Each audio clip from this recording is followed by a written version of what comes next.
por la invitación y por la oportunidad de estar aquí y poder presentar este trabajo. Este trabajo es hecho en coautoría con Koen de Kaan de la Universidad de Amberes y con Erik Schokker de la Universidad de Lovaina de Bélgica. La idea de este trabajo es medir el impacto de un programa social. En este caso, el programa social es un programa de pensiones no contributivas en Perú llamado Pensión 65 en el bienestar de las personas. Pero para saber cómo medir el impacto de un programa en esa variable, necesitamos primero saber cómo podemos medir esa variable. Cómo podemos hacer para poder realizar comparaciones interpersonales. Porque eso es una de las cosas más difíciles de hacer, ¿no? en la economía del bienestar. Poder comparar personas uno a uno y poder saber si es que han tenido un progreso social o no. En este caso, debido a un programa social. Los programas no contributivos han florecido en América Latina desde fines de los años 90, ¿no? Estos programas en general son dirigidos a los adultos que viven en pobreza y generalmente entregan una subvención económica baja, ¿no? En Perú, por ejemplo, Perú es un país étnico diverso, tenemos varias etnias y nosotros creemos que el bienestar o el progreso social para cada uno de estos grupos étnicos es distinto. Entonces, el impacto de estos programas, en el caso de Pensión 65, tendríamos que medirlo de acuerdo a qué piensa la persona que es una buena vida. Es decir, si la persona piensa que una buena vida es tener más salud y la persona B piensa que tener una buena vida es tener más ingresos, entonces tenemos que respetar eso. Es decir, esta es una posición normativa, ¿no? Pero creemos que sí debería respetarse estas preferencias. Llamamos preferencias por cuáles son las preferencias sobre qué es una buena vida, ¿no? Entonces, en este paper lo que vamos a advocar, no sé cómo se dice, lo que vamos a proponer es un método de evaluación para saber si una persona ha logrado progreso social o si es que ha aumentado su bienestar, ¿no? Esto va a ser, digamos, la parte más, es la parte más difícil, ¿no? Del documento, ¿no? De poder convencer a las personas de que esta es una aproximación adecuada, ¿no? En Perú, como decía, hay varios grupos étnicos, pero los más importantes son los quechua hablantes, son los aymaras y son los mestizos, llamemos. Los mestizos son los que hablan español o en general no se definen como de una etnia especial, ¿no? Esta foto es de una familia aymara, por ejemplo, de adultos mayores, y ellos tienen una palabra que se llama suma camaña o suma jacaña, que significa convivir bien, vivir en plenitud, vivir en armonía con uno mismo. Esta es una definición de ellos mismos de qué es el bienestar para ellos, ¿no? Los quechuas también tienen otro tipo de cosmovisión también, y los mestizos también, ¿no? En general es una visión un poco más urbana la de ellos. Estos programas no contributivos son importantes. De hecho, existen muchos estudios que evalúan los impactos de estos programas, pero en distintos outcomes, por separado. Por ejemplo, el efecto de la pensión no contributiva en la oferta laboral, por ejemplo, en la educación de los niños, en la salud de los niños. Por ejemplo, el programa de Sudáfrica, que es el Old Age Pension Program, ha sido estudiado mucho por Duflo, la reciente Nobel de Economía, ¿no? Porque se detectó que uno de los aspectos importantes de estos programas era el efecto no solo en los beneficiarios, sino también en otros miembros de las familias, ¿no? En fin, hay varias medidas de impactos, pero hasta ahora no hay una medida general de bienestar, ¿no? Ustedes podrían pensar, pero bueno, ¿por qué no medimos cuál es el impacto del programa en la felicidad, en la satisfacción con la vida, es decir, en bienestar subjetivo, ¿no? Es posible, es una forma también de ver esto, de decir, esas medidas de bienestar subjetivo resumen todo, entonces hay que ver si el programa impacta en esas medidas o no. Sin embargo, nosotros creemos que no, sin embargo, nosotros creemos que hay dudas sobre, digamos, ese enfoque, y nosotros proponemos otro tipo de enfoque, ¿no? El primer enfoque, digamos, llamémosle el criterio del bienestar subjetivo, simplemente mide si el programa ha afectado positivamente la felicidad o la satisfacción de la vida de las personas. Así de simple, ¿no? En nuestro enfoque, más bien lo que vamos a decir es, creemos que el programa impactó positivamente en una persona si es que la lleva de una curva de indiferencia baja a una curva de indiferencia más alta. En este caso, si la persona pasa de A a B, entonces la persona está mejor. Y recuerden que en una curva de indiferencias lo que estamos reflejando son las propias preferencias de los individuos. Este es un mapa de las preferencias de la persona misma, es decir, si la persona obviamente cree en sus preferencias, ¿no? Si no está loca, Entonces, pasar de A a B es mejor para ellas. Pero ¿qué pasaría si medimos solamente el efecto en la felicidad? Imagínense, la persona ha pasado de A a B, ustedes pensarían que está más feliz, pero no, de repente ha tenido algún problema en el periodo, por ejemplo, su bienestar económico no es tan bueno como el de sus vecinos, entonces es menos feliz. Entonces, a pesar de que objetivamente pasa de un punto de A a B, medir solo la felicidad y la satisfacción de la vida no refleja realmente el cambio de acuerdo a sus propias preferencias, ¿no? Entonces, esa es, creo, la principal diferencia entre estos dos enfoques. Y nosotros vamos a preferir, obviamente, el segundo enfoque, que está basado en las mismas preferencias de las personas sobre qué es una buena vida. En Perú, como les decía, hay estos tres grupos étnicos importantes, y es bien importante también cómo medirlos, ¿no? La forma típica de hacerlo ha sido a través de la lengua que habla la persona, pero creemos que es mejor preguntarles a las personas mismas cómo se autoidentifican. Entonces las personas se les hace esta pregunta, ¿no? Por sus antepasados y costumbres, ¿usted cómo se siente? Quechua, aymara, nativo de la Amazonía u otro más, ¿no? Además, la literatura reciente apunta que esta es la mejor manera de medir la propia identidad de las personas, ¿no? Y no solamente ver la lengua materna, ¿no? En nuestra muestra, por ejemplo, más adelante voy a dar un poco más de detalles. Si solo usásemos la lengua materna como criterio para etnicidad, tendríamos 2% de aymaras, 17% de quechuas y 81% de mestizos. Sin embargo, nosotros preferimos la autoidentificación, ¿no? En este caso tendríamos 8% de aymaras y 29% de quechuas, ¿no? Ahora bien, ahora voy a dar un poco de background sobre cómo funciona el programa, ¿no? Y cómo hemos hecho para medir el impacto, ¿no? De esta manera, ¿no? En este programa Pensión 65 se entrega la transferencia que equivale a 250 soles bimestrales, digamos que es como mensualmente $45, a las personas que viven en hogares que son clasificados como pobres extremos de acuerdo al CISFO. Yo creo que en Colombia se llama CISBEN, me parece, ¿o no? No,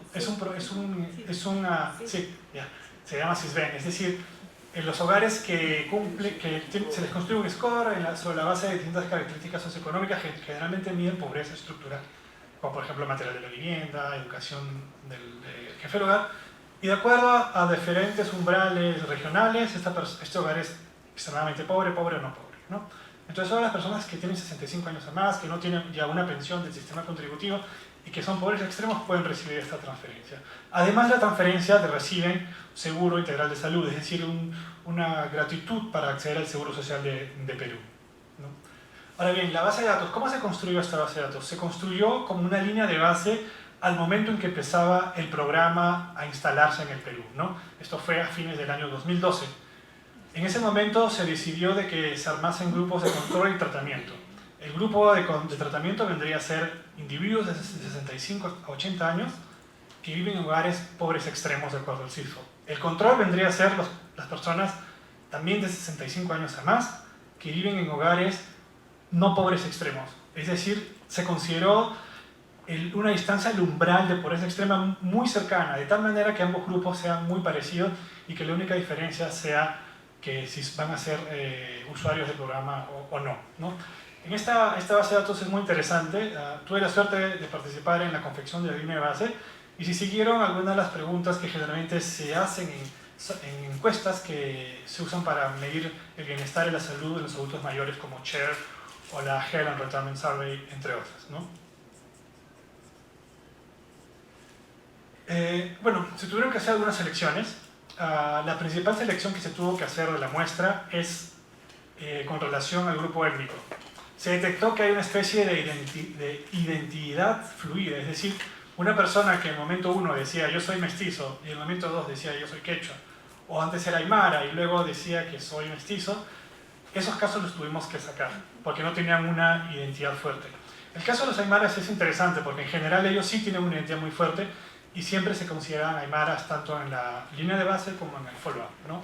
El caso de los mestizos no es un poco más flexible y al final del día nos quedamos solamente con ellos que tienen una identidad fuerte.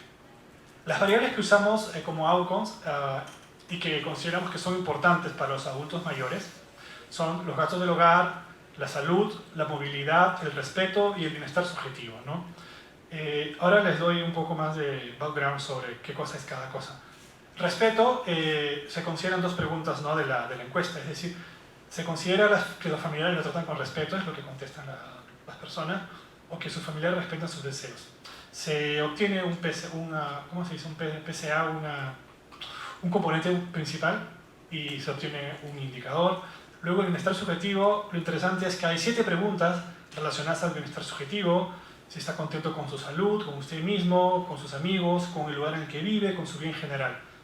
Todo eso también se usó para construir un índice, ¿no?, de bienestar subjetivo.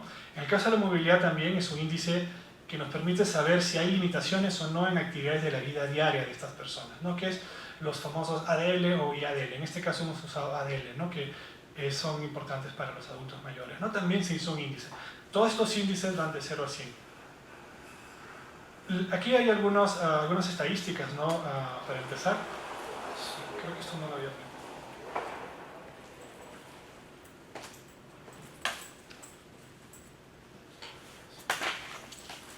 Bueno, no se ve tan bien, pero unas cosas interesantes de ver, por ejemplo, en el caso de salud. En el control, digamos, en la línea de base, la diferencia entre el control y el tratamiento es que los tratados tenían un menor nivel de salud que los controles, pero en el 2015 vemos más bien que los aymaras que han sido tratados tienen un salto en la salud, ¿no? En cambio, en el caso de los quechuas no se observa ninguna diferencia en salud, ¿no? Y así en otras variables también hay algunos saltos importantes. Vamos a detectar que sobre todo es en la población aymara donde se detectan mayores impactos del programa. La estrategia empírica que usamos. Lo que tenemos es un panel. Tenemos a la misma gente observada en el 2012 y en el 2015. Lo que vamos a hacer es una metodología de diferencia, pero vamos a tomar en cuenta efectos fijos individuales. Es decir, simplemente sustraemos la información del 2015 con respecto al 2012. Y en este caso tenemos esta ecuación, ¿no? Esto vendría a ser la diferencia en el outcome, en la variable de interés. Esta va a ser el estimador de las variables de control, que son, por ejemplo, pueden ser edad, condición de trabajo, estado civil, por ejemplo. Efectos, estos son los efectos, perdón, la constante simplemente, y este vendría a ser el efecto del programa de las personas que han recibido el tratamiento. Aquí la persona recibe el tratamiento, no es un intention to treat, no es simplemente la persona que recibió el tratamiento, sí o no, en el follow. Hicimos una prueba de balance, en general salió bien, tal vez hay algunas diferencias importantes en cuanto a los gastos, pero si usamos otro test que es el de las diferencias normalizadas, que es mejor que simplemente usar los p-values, nos sale que en general el balance está bien, ¿no? En general la regla es que sea menor a 25%, y en este caso nos sale que solamente la condición de urbanidad es mayor a ese 25%, pero esto está explicado porque el diseño muestral en sí mismo toma en cuenta la condición de ruralidad y urbanidad de las personas, porque las personas más pobres, es decir, las del grupo de tratamiento, van a estar siempre en la parte rural, ¿no?, y muy pocos en área urbana, ¿no? Así que esto no invalida nuestro ejercicio. Estos son los resultados principales, es decir, en cada columna vemos la variable outcome, ¿no?, que es de nuestro interés, y las variables simplemente son el tratamiento, los efectos diferenciados por quechua, por aymara, y aquí también, ¿no? Veamos solamente la segunda columna de cada panel. En el caso de los gastos se detecta un aumento específico en el caso de los aymaras aquí. También se detecta lo mismo en el caso de la salud, pero en los ADL no.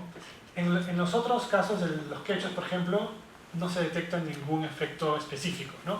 Entonces pareciera que sí, algo está ocurriendo con los aymaras solamente y no con los otros grupos. ¿Cuánto tiempo tengo? Porque no sé cómo... Tengo 15. ¿Ah? ¿No 15 más? No, 15 total. Ok. Ya, 5. Ok. ¿Cómo podemos visualizar esto desde un punto de vista, por ejemplo, de un modelo básico macroeconómico, ¿no? Este es el modelo de Grossman, entonces tenemos los dos bienes gastos en el eje vertical y salud en el eje horizontal. 12 desde el 2012, esta vendría a ser el equilibrio para el caso de los mestizos. Como hay un incremento en su restricción presupuestal, entonces subes a una curva más alta, en este caso, subes de aquí a aquí. Luego, en el caso de los aymaras tienen un presupuesto más bajo, son más pobres en general. Esta vendría a ser el equilibrio inicial. Y luego, con la nueva pensión no contributiva tendrían este nuevo equilibrio. Entonces, como se dan cuenta, en ambos casos han mejorado. Pero el caso de los aymaras tiene unas curvas de preferencia unas curvas de preferencias más empinadas. Es decir, que la persona aymara valora más la salud que la persona quechua con respecto al otro bien, en este caso con respecto al bien gastos. Entonces es un poco lo que creemos que está pasando con estas personas, que los resultados que estamos obteniendo dependen de ese mapa de preferencias que tienen las distintas personas, ¿no? En este caso solo hemos distinguido 3 grupos étnicos. Idealmente sería bueno distinguir por todos los individuos, pero econométricamente eso es muy difícil y nuestra base de datos no da para tanto, ¿no? Entonces, si creemos que hay esas diferencias en las preferencias de las personas por grupos étnicos, pasemos ahora a hacer otro tipo de regresión, ¿no? A hacer una regresión de la variable de bienestar subjetivo sobre el ingreso y las otras variables de interés, es decir, la salud, movilidad, etc. Y el efecto del programa, ¿no? Igual agarramos diferencias y tendemos esta ecuación.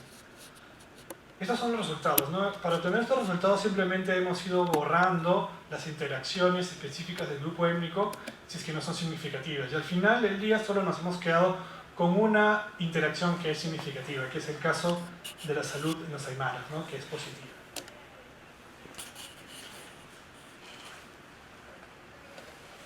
En este caso estamos solamente viendo la disposición de pago para tener una unidad más por ejemplo, de salud. En el caso de los aymaras están dispuestos a sacrificar 26% de los ingresos por tener una unidad más de salud.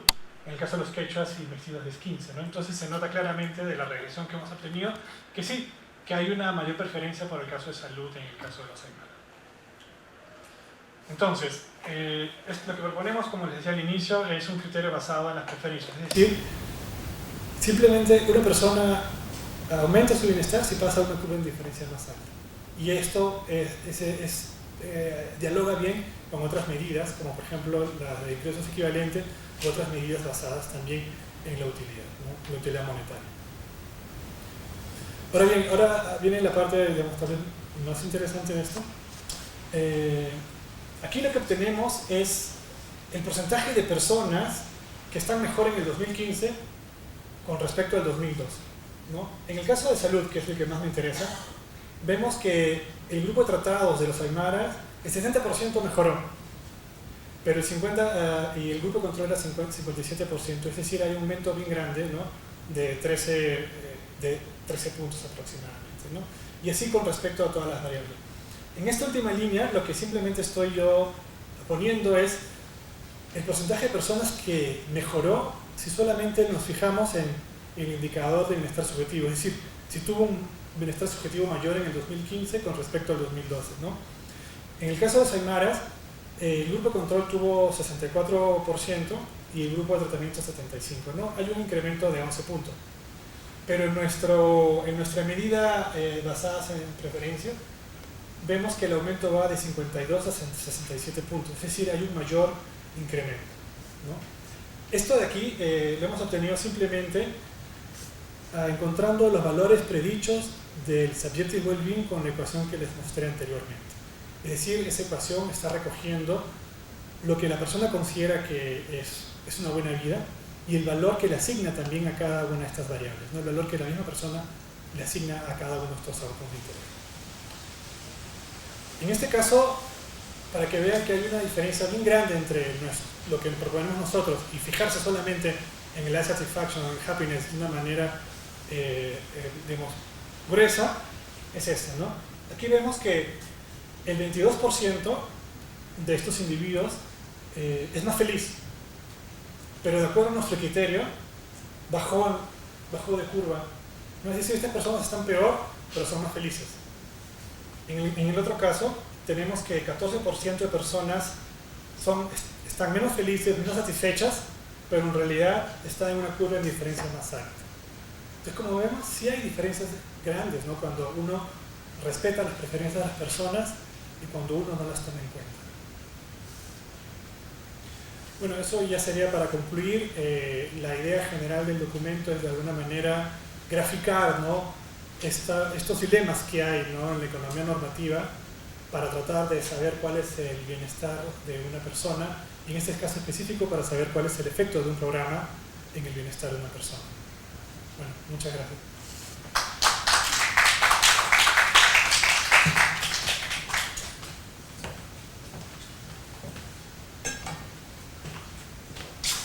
Y gracias, doy la palabra a Angélica Solano, de la Inclusión Consultoría para el Desarrollo, quien nos hablará sobre pobreza rural.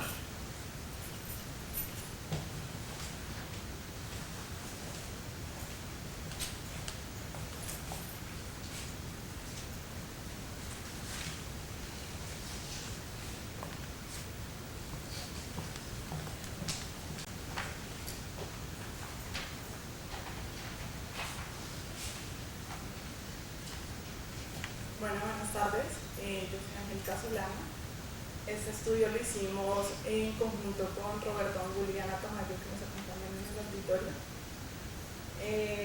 Acá lo que hicimos básicamente fue revisar un conjunto de mediciones y de indicadores no agregados de pobreza rural para población total indígena y afrodescendiente de América Latina y el Caribe, con el fin de proponer una agenda de investigación que nos permitiera ofrecer un conjunto de recomendaciones para avanzar en la eliminación de la pobreza rural. Pues bueno, la motivación fue, este estudio nace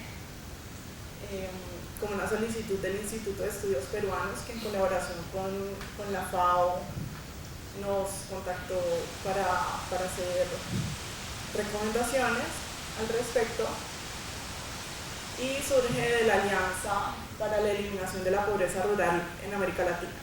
La Alianza es una iniciativa de la Oficina Regional de la FAO con el apoyo de la División de América Latina del Fondo Interamericano de Desarrollo Agrícola.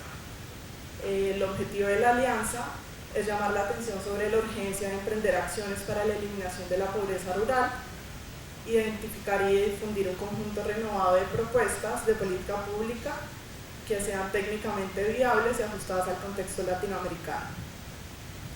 En este sentido, hemos venido realizando ya 3 estudios con el Instituto de Estudios Peruanos para la FAO.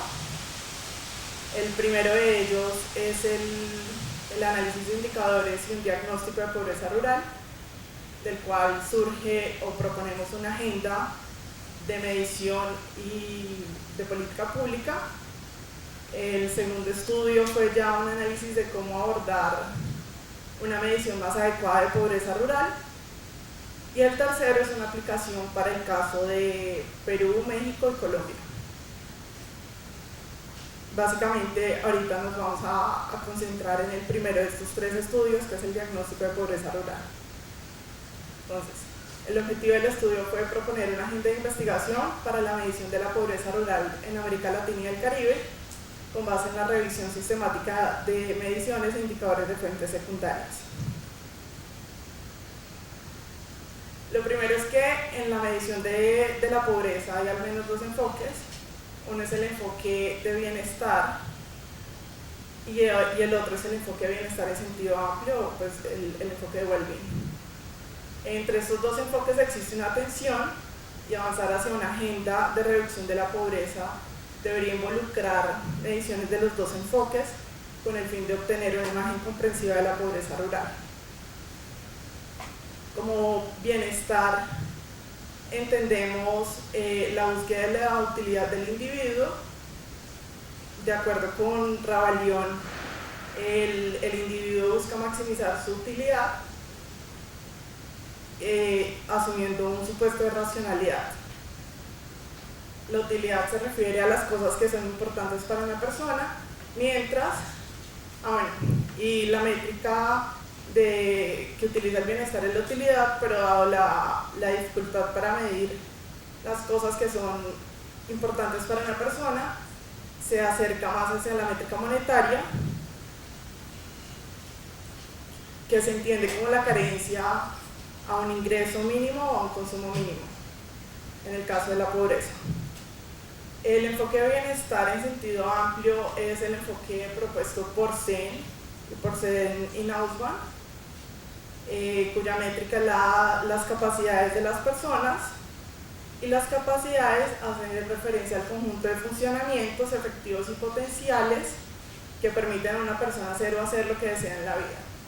Sin embargo, las capacidades, al igual que la utilidad, son difíciles de medir en la práctica, y una medida más ajustada puede ser la métrica multidimensional para la medición del bienestar en sentido amplio. El estudio, como les dije, entonces analiza indicadores desde los dos enfoques. Para el primer enfoque, que es el enfoque de bienestar, revisamos indicadores y mediciones de pobreza monetaria para América Latina y el Caribe. Usamos la principal fuente que usamos para el diagnóstico de pobreza rural fue la CEPAL, pero también analizamos indicadores del Banco Mundial y mediciones de pobreza monetaria por país. Este estudio revisó otras fuentes de información, indicadores desagregados del Banco Interamericano de Desarrollo, del Banco Mundial y del PNUD. Para la parte de mediciones de bienestar en sentido amplio, revisamos el índice de pobreza multidimensional de Santos, que hizo en conjunto con la CEPAL para América Latina, y que ofrece un indicador agregado para la región, así como mediciones por país. También analizamos indicadores para el caso de población indígena y afrodescendiente, analizamos indicadores de conteo de necesidades básicas insatisfechas, y para el caso de población indígena y afro también analizamos tableros de control con base en censo e información por país de encuestas de hogares.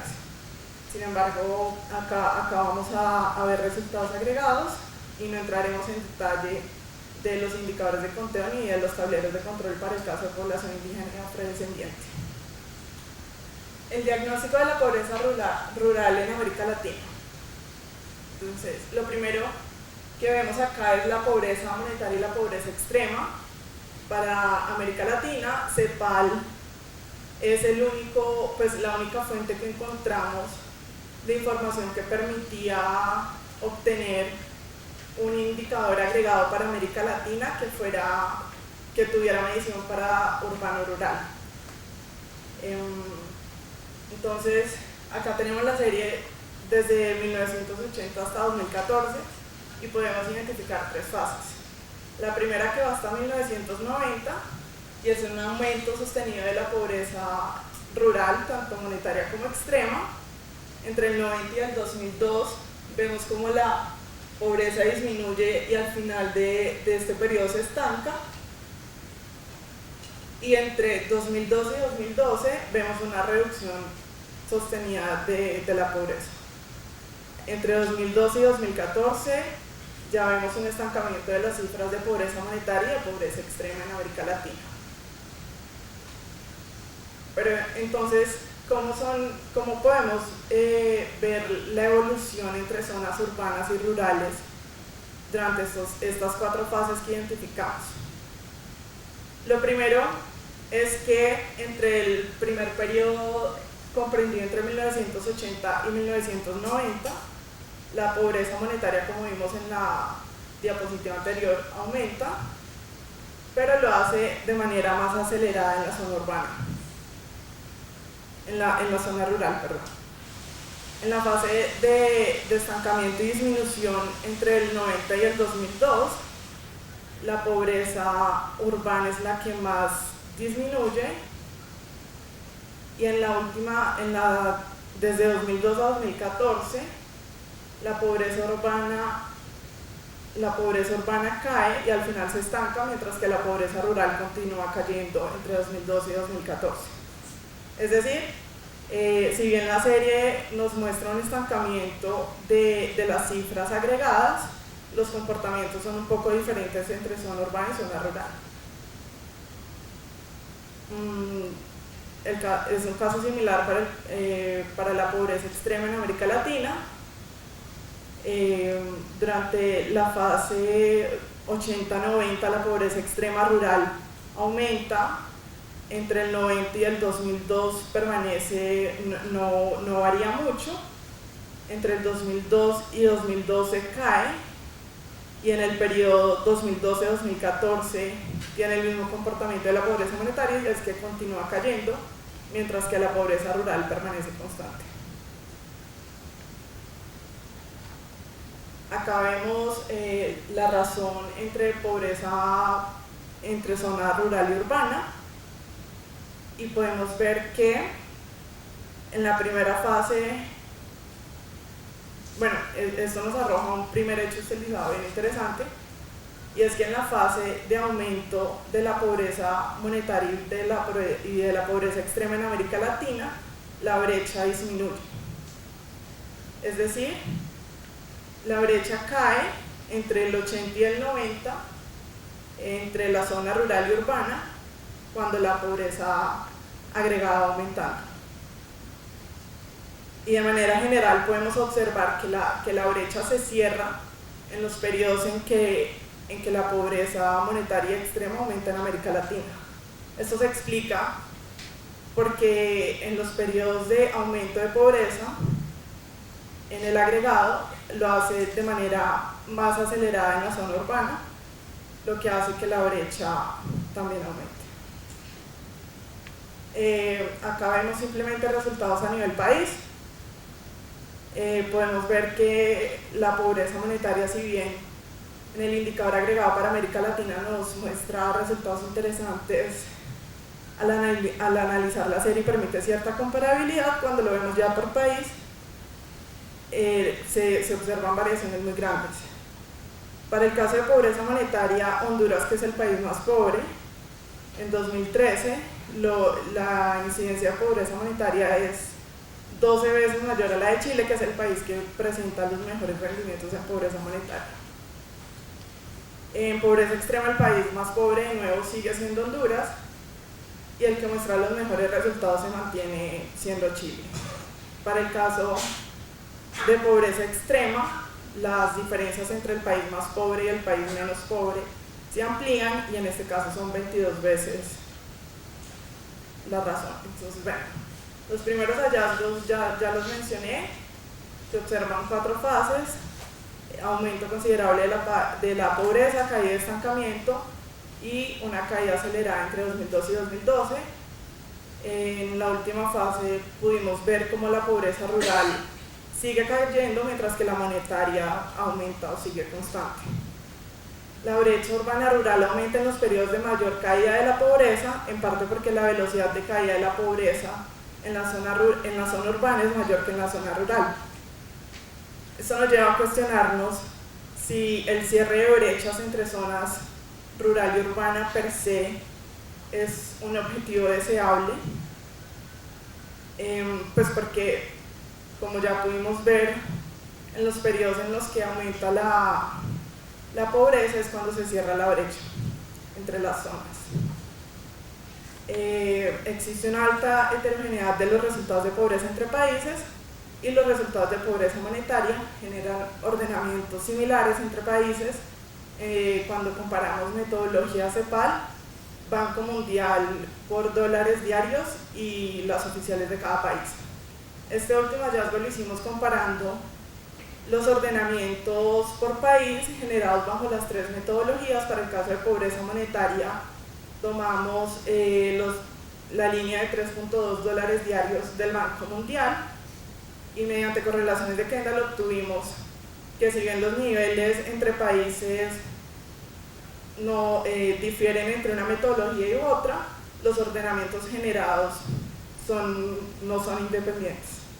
Es decir, los resultados y los ordenamientos de pobreza bajo estas tres metodologías son muy similares. Para el caso de pobreza multidimensional, tomamos el estudio de Santos, que fue realizado entre CEPAL y PNUD, y de nuevo obtenemos diferencias muy heterogéneas o resultados muy heterogéneos entre países. Acá tenemos los resultados para 2005 y 2012. Chile sigue siendo el país menos pobre bajo la métrica multidimensional, y acá tenemos los indicadores de incidencia ajustada para el mismo periodo. Tenemos que la pobreza multidimensional tiene un rango amplio de variación entre países, que la mayoría de los países de América Latina lograron reducir pobreza multidimensional, y que la pobreza multidimensional es mayor en la zona rural que en la zona urbana en América Latina, para los países de América Latina. Avanzando hacia una imagen más comprensiva y un análisis simultáneo de las dos mediciones de pobreza monetaria bajo la metodología de la CEPAL y de pobreza multidimensional bajo el indicador propuesto por Santos, tenemos que de manera general la pobreza multidimensional tiene una incidencia mayor que la pobreza monetaria para la mayoría de los países, y que en el periodo de análisis la mayoría de los países para los que se tiene medición lograron reducir los dos tipos de pobreza, multidimensional y monetaria, pero que para 8 países fue más veloz la caída de la pobreza multidimensional que de la pobreza monetaria. Es decir, para 8 países se ha avanzado más rápido en la reducción de la pobreza monetaria. Acá tenemos resultados para pobreza monetaria en población indígena. Usamos la matriz de desigualdad social de América Latina realizada por la CEPAL. De manera general encontramos que la pobreza tanto monetaria como extrema es mayor en población indígena que en población no indígena. Si se analizan datos de alrededor del 2014, los mismos resultados se presentan para la población afrodescendiente. De manera general, entonces, los indígenas y la población indígena y la población afro de América Latina presenta condiciones más desfavorables que la población no afro y la población indígena. Acá tomamos cifras de la CELAE de NBI en población indígena y encontramos los mismos hallazgos. Es mayor la incidencia de la pobreza multidimensional en población indígena y en población afro. Como mencioné al principio, el objetivo de este diagnóstico era proponer una agenda de mediciones y unos retos en mediciones de pobreza rural en América Latina.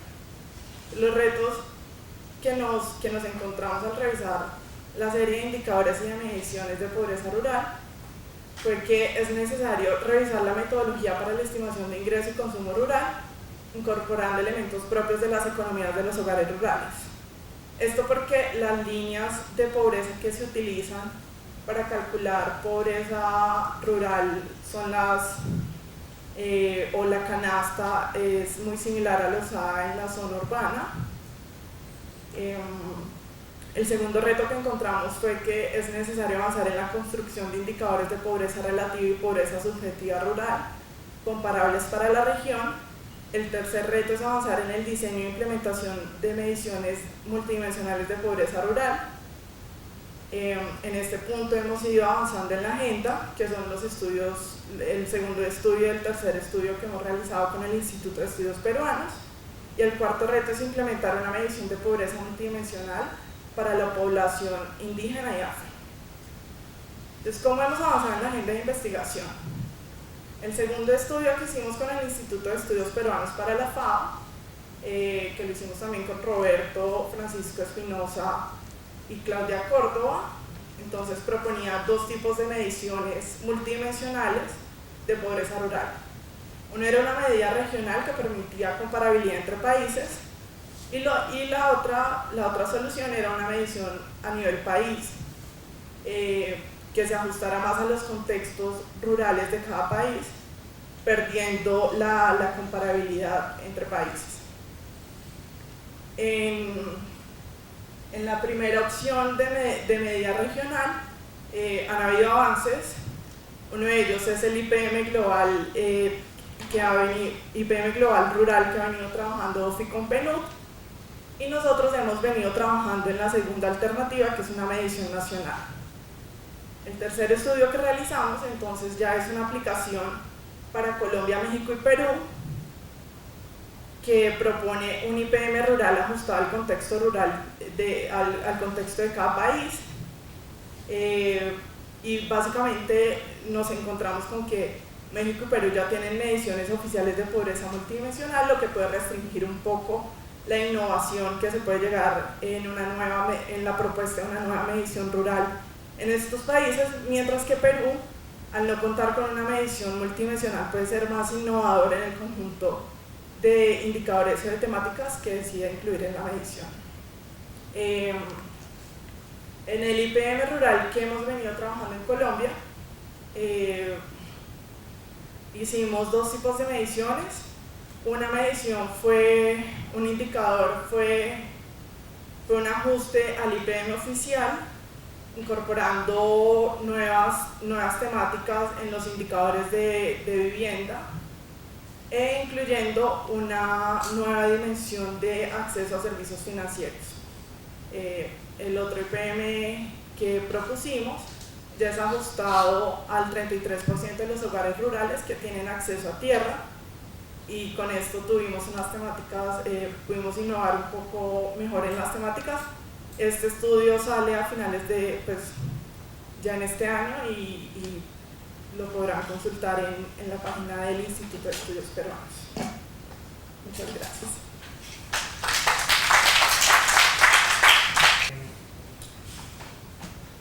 Pues intentaré hacerlo un poquito más rápido, en 15 minutitos.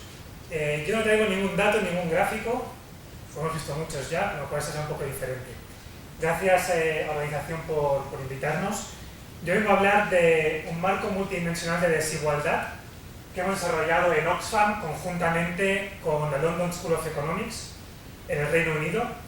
Tenía previsto tocar estos puntos muy rápidamente, no se asusten con los 7 puntos porque realmente son rápidos, y haré un poco de énfasis en ir construyendo un poco de conversación con las cosas que hemos ido escuchando durante el día de hoy, haciendo algunas referencias. No me voy a detener en explicar mucho esto. El marco que hemos desarrollado tiene 7 dimensiones de vida. Hemos visto durante el día de hoy, creo que he visto ya como 5 o 6 marcos, más o menos todos con categorías muy similares. Quizá lo único que es un poco diferente de lo que hemos oído hasta ahora es que este marco se focaliza en intentar comprender, medir las desigualdades. O sea, no está centrado en ver cómo evoluciona a un nivel de, digamos, de suficiencia, un foco de suficiencia, sino que lo que quiere es comprender las desigualdades en una serie de capacidades, porque nos basamos en el enfoque de capacidades Amartya Sen, y compararla entre diferentes grupos de población. Otra cosa que es un poco distinta también es que lo que intentamos hacer no solo está orientado a medir, o sea, queremos medir las diferencias, pero también estamos haciendo un esfuerzo para intentar aportar marcos para comprender cuáles son las causas que explican esas diferencias y después también cuáles pueden ser algunas de las propuestas, sobre todo de policy, para poder cerrar las brechas identificadas. Por tanto, 3 componentes: medición, causas y soluciones.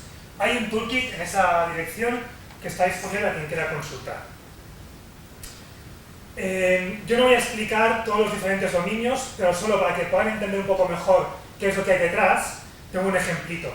Si cogemos, por ejemplo, el dominio de vida y salud, lo que queremos medir son desigualdades en la capacidad de estar vivo o viva y tener una vida sana, y lo que hacemos es romper ese dominio en una serie de subdominios, como por ejemplo desigualdades en la capacidad de evitar la muerte prematura a través de la enfermedad, la negligencia, bla, bla, o 1D, desigualdades en la capacidad para conseguir resultados, outcomes, o un estándar aceptable de salud física, mental, etc.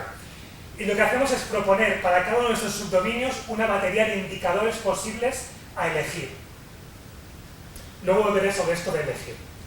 En la parte de causas, lo que hacemos también es aportar una lista de posibles causas que pueden ayudar a comprender las desigualdades. Yo no voy a leerlas ahora, aquí tienen 8, y damos como preguntas de investigación e indicadores también para que los equipos que utilizan esta herramienta puedan reflexionar, puedan conversar y puedan llegar a conclusiones y a consensos sobre en su contexto qué es lo que piensan que está generando las desigualdades identificadas a través de la medición. La parte de las políticas no la he pegado aquí porque para cada dominio tenemos una lista extensa de políticas posibles a considerar. ¿Por qué desigualdad? ¿Por qué nos interesa en Oxfam centrarnos en la comprensión de la desigualdad? Resumiéndolo mucho, con este gráfico, la evidencia nos dice cada vez más que, en general, a mayor desigualdad en un país dado, mayores problemas de todo tipo. Por tanto, el primer mensaje clave que quería transmitir es que cuando hablamos de la voluntad de querer medir el bienestar, desde nuestro punto de vista, es absolutamente imprescindible en ese esfuerzo de medición del bienestar incorporar la comprensión de las desigualdades. El FMI ya ha revelado que a mayor desigualdad, menor crecimiento, menor reducción de la pobreza, esto ha hecho el Banco Mundial. Trabajos como el Spirit Level de Wilson y Pickett tienen una extensa evidencia sobre cómo en sociedades más desiguales hay un montón de problemas de tipo de crimen, inseguridad, problemas de alfabetización, obesidad, etc. En definitiva, a mayor desigualdad, menor cohesión social. Es un elemento imprescindible para poder comprender los niveles de bienestar de cualquier sociedad en la que estemos. Y además la desigualdad no es inocua y tampoco es inevitable. ¿Por qué el enfoque es multidimensional? Bueno, hemos hablado mucho ya durante el día de hoy. Solo recordar que cuando hablamos de desigualdades, a veces simplificamos con Ginis y demás, pero la desigualdad en realidad también tenemos que hablar, igual que hablamos de pobreza multidimensional, de desigualdades multidimensionales. Y hablamos de desigualdades económicas, sociales, políticas, verticales, horizontales, espaciales, la relación entre desigualdad de oportunidades, desigualdad de resultados. Todos estos tipos de desigualdades están íntimamente relacionados. Y por tanto, para comprender cómo de desigual es Colombia, es importante comprender todas esas diferentes tipologías de desigualdad y cómo unas interactúan con otras. Para conseguir esto, para comprender la desigualdad, desde nuestro punto de vista, es absolutamente imprescindible trabajar con datos desagregados. Nunca nadie podrá comprender la desigualdad de un país haciendo referencia solamente al Gini, o al ratio de Palma, o al indicador de ratios de 20-10 o los que sean. Es imposible conocer la desigualdad con datos agregados, por definición. Solo podemos comprender la desigualdad y su relación con el bienestar si desagregamos datos por diferentes grupos de población, que pueden ser desagregar pues, por niveles socioeconómicos, deciles de renta, por edad, por sexo, por ubicación geográfica, etnia, como trabajábamos antes. Esto es fundamental. En nuestro enfoque pensamos que hay como 3 rasgos distintivos. El primero es el de la flexibilidad. Se ha dicho mucho ya también hoy, hay diferentes definiciones de bienestar. Para nosotros, donde estamos implementando esta herramienta, es fundamental que se empiece con un ejercicio de customización, de adaptación al contexto.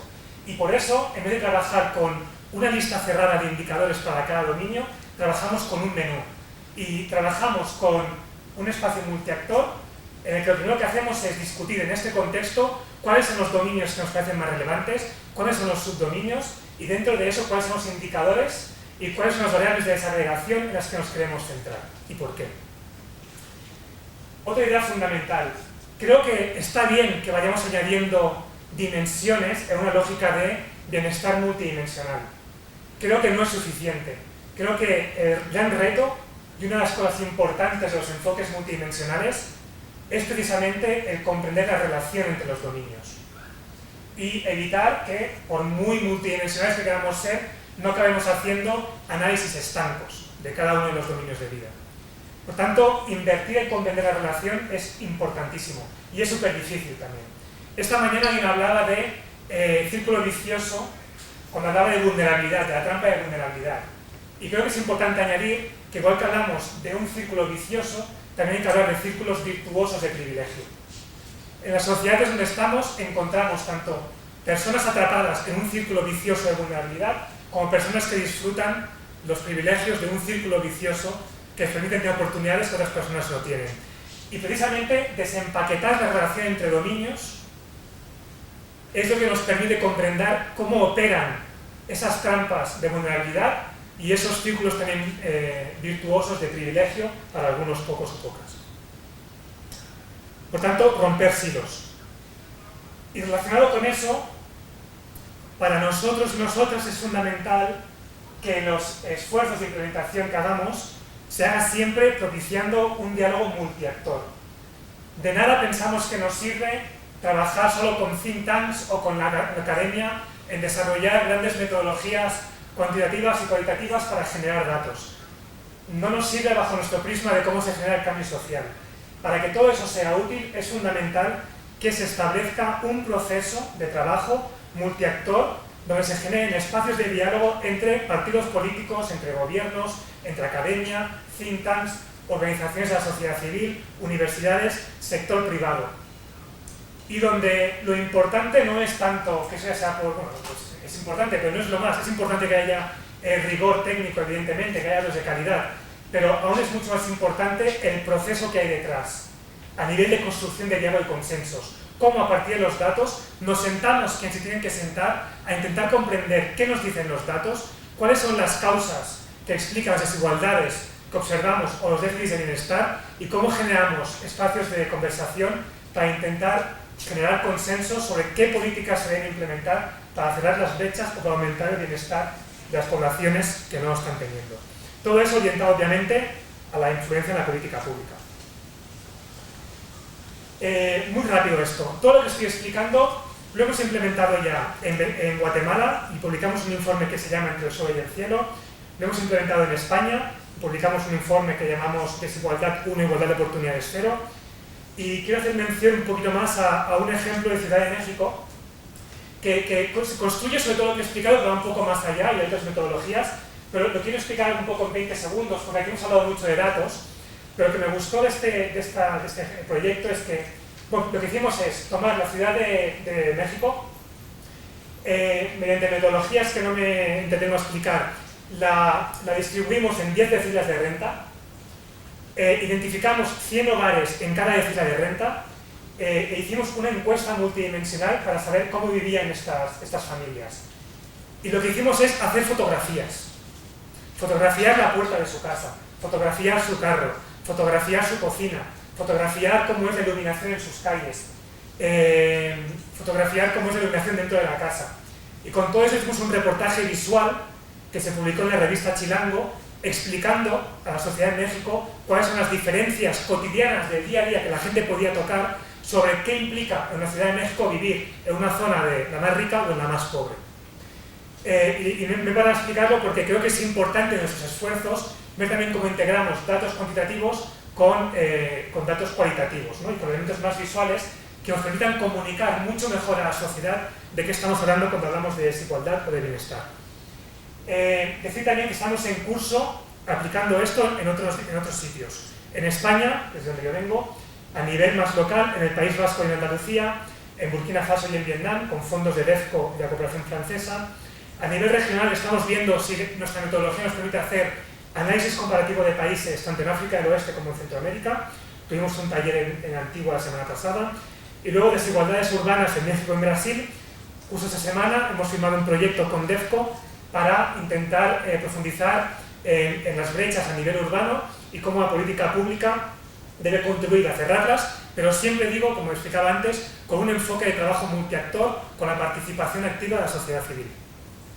Voy acabando. Principales retos que nos hemos encontrado cuando hemos ido a aplicar esto. Muchísima escasez de datos sobre riqueza. Déficits alarmantes en datos desagregados, especialmente por niveles socioeconómicos y por etnia.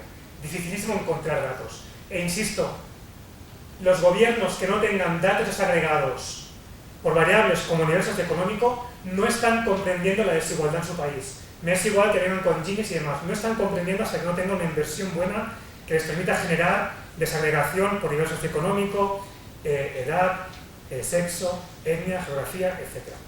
Lo que comentaba de integrar cuantitativo y quali. Lo que he comentado antes de que está muy bien tener los datos, es fundamental, es necesario, pero después es tremendamente complicado y hace falta invertir mucho más en comprender la relación entre los diferentes dominios. No caigamos en análisis aislados, porque si no, no comprendemos lo que está pasando. Creo que no comprendemos, por ejemplo, lo que está pasando en Chile si no lo hacemos. Relacionado con el tema también de desagregar, yo vengo de Barcelona. Si nos quedamos solo con el tema de esperanza de vida, por ejemplo, creo que España es el segundo país con el mayor nivel de esperanza de vida del mundo. Barcelona seguramente está en el nivel de España, pero la diferencia entre el barrio más rico y el barrio más pobre de Barcelona, ¿sabéis cuál es la diferencia de esperanza de vida de la población? Misma ciudad, mis vecinos, 11 años. 11 años de diferencia en la esperanza de vida entre el barrio más rico de Barcelona, Pedralbes, y el barrio más pobre, Torre Baró. Si no vamos a ese nivel de detalle, no comprendemos lo que pasa a nivel de problemas de cohesión social, bienestar social, revueltas, como que estamos viendo en muchos países del mundo. Y después nos hemos encontrado en que cuando creamos esos espacios multiactor, es fundamental ir con datos, es fundamental ir a identificar las causas, pero cuando vamos a las soluciones es tremendamente difícil romper los sesgos ideológicos. Y me encuentro en España generando consensos sobre algunos problemas, por ejemplo, pero luego los partidos de la derecha me dicen que para el mismo problema hay que suprimir el salario mínimo interprofesional y los de la izquierda dicen que hay que subirlo el 40%. Tenemos un reto para intentar, mediante la investigación rigurosa, también explicar mejor qué tipo de policies tienen según qué impactos. Ya lo he dicho, solo quiero revisar unas notas que tengo aquí para ver si me he dejado algo importante. Si no, cerraré. Fundamental integrar desigualdad en la problemática de bienestar. Si no, no podemos estar hablando de desarrollo en transición. Todo el contexto que he explicado de Pelayo es fundamental en países de renta media incorporar la lectura de desigualdad. Desagregaciones fundamentales. Si nos quedamos con datos desagregados, sintéticos, no comprendemos realmente lo que hay detrás. La importancia de las relaciones entre dominios. La importancia de generar diálogos multiactor. Y que lo importante no solo son los diseños técnicos y cómo generamos datos, sino el proceso de implementación que hay detrás. No repito estas slides porque los puntos son esos. Uno solamente. Estamos viendo estos días, hoy y mañana, muchas herramientas. No hay herramienta perfecta. Lo que creo que es fundamental es que, una vez nos hemos hablado y las hemos expuesto, que busquemos la forma de generar sinergias y complementariedades. Y que nos hablemos. Porque si no, lo que estamos haciendo aquí ahora es multiplicar iniciativas muy similares, cada uno invirtiendo dinero y recursos, cuando al final creo que si nos esforzáramos en buscar esas sinergias, solamente encontraríamos las formas de complementar las debilidades con las fortalezas y mejorar la calidad de las conversaciones y los diálogos que creo que son tan necesarios. Perdón, mi último punto. También nos encontramos con que en todo el abordaje de la desigualdad luego nos falta encontrar cuál es la réplica desde la institucionalidad. Nuevamente hablo de España. Hemos estado haciendo incidencia en el gobierno español para que haga un plan nacional de desigualdad, pero luego, aunque dicen que la desigualdad es la primera prioridad en el país, lo dicen los partidos socialistas que ahora estaban en el gobierno, luego en verdad no hay ningún tipo de ministerio que aborde la desigualdad con un enfoque multidimensional, no hay ningún tipo de comisión parlamentaria. Es imprescindible que tengamos una réplica en la institucionalidad para abordar estos temas. Muchas gracias.